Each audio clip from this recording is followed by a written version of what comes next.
Hi everyone, welcome back to Politickin. My name's Ava. For those of you who don't know me, I'm a senior in high school and I live in New York City. So today I'm going to be doing an info session for you guys about mass incarceration in the United States. Before I talk more in depth about mass incarceration, what exactly it is and what it means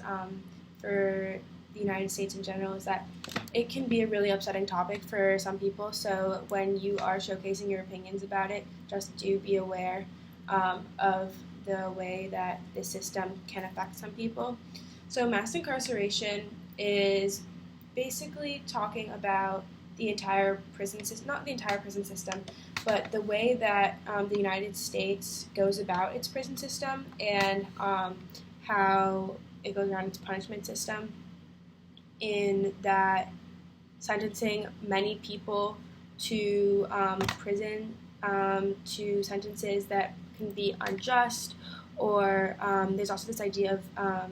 innocent till proven guilty, but a lot of people have thought now that mass incarceration has definitely made it more guilty until proven innocent.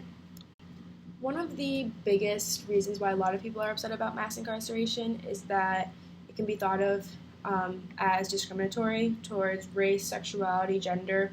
and that is the root for certain sentences or punishments, and that also it's upsetting because it's putting people in prison for extended periods of time for unnecessary reasons. So an example that a lot of people have said, or that I've heard a lot, is for different drug charges, and that a lot of people also think that mass incarceration only involves drugs and just is about like this war on drugs, but it really isn't, which I'll talk about a little bit more. But this war on drugs, or this idea of people going to prison for extended periods of time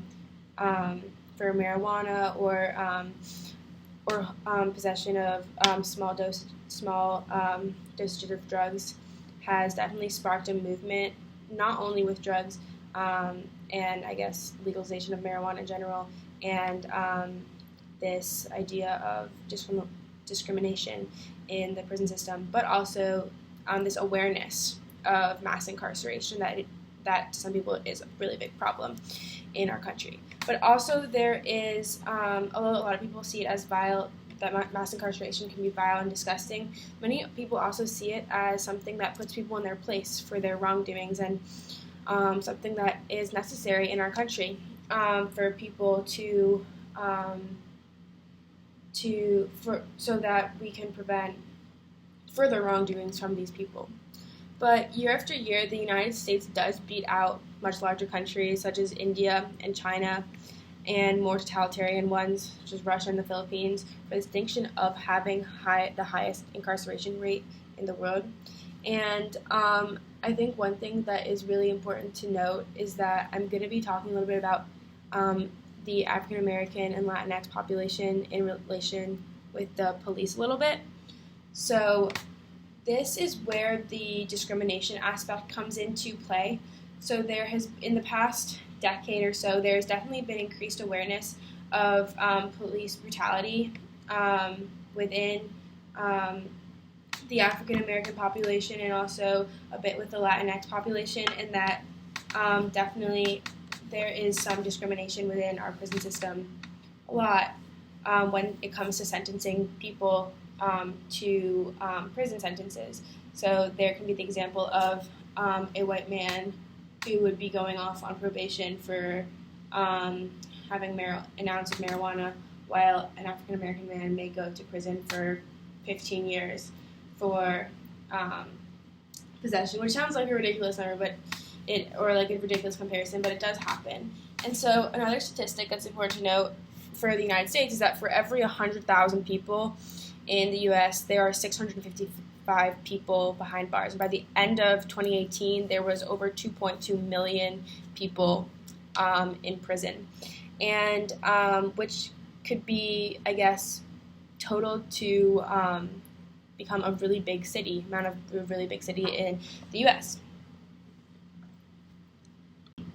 So, as this movement has pushed forward, there definitely is a surge for reform and prison reform in general, and the way that people go about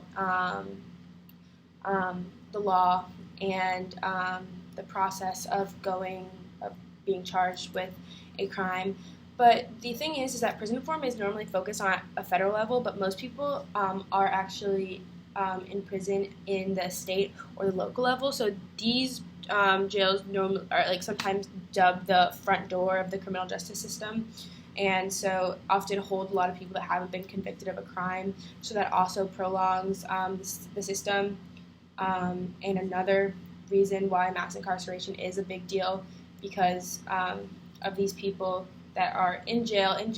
haven't even been convicted of a crime. And so this also is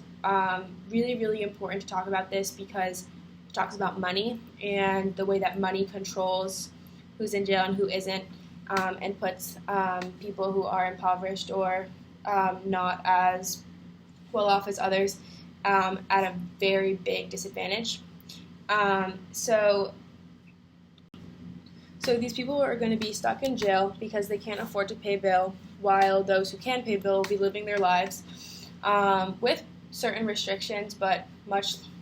less restrictions than that of someone who's in jail. And the inmates will be unable to work or support their families, which makes their family and the people around them particularly susceptible to the spiral of debt and incarceration, which is what the entire prison system strives not to do, or says they do, that they don't want people coming back to prison. And many people blame drugs as the source for mass incarceration. As I said before, a lot of people think that mass incarceration is just around drugs, but the Pew Research Center found that more imprisonment does not reduce state drug problems, and that data shows that there's no actual relationship between prison terms and drug misuse. And what's also really interesting is that, speaking of the money side and also the drugs, is that there's a difference between public and privately owned prisons. And so privately owned prisons are for profit, and so they constitute of 8.4% of the overall U.S. prison population, which isn't a lot in comparison to the statistic, but it's a lot of people. And so this did not exist before the war, before 1980, before Reagan's declaration of the war on drugs, so that this for-profit prison could be said that it is encouraging this, I guess, movement towards mass incarceration, towards getting as much money as possible, while also keeping this rotation going that isn't actually for society. So that was some statistics and some research done about mass incarceration and just the way that it affects our country in general through the different social classes, and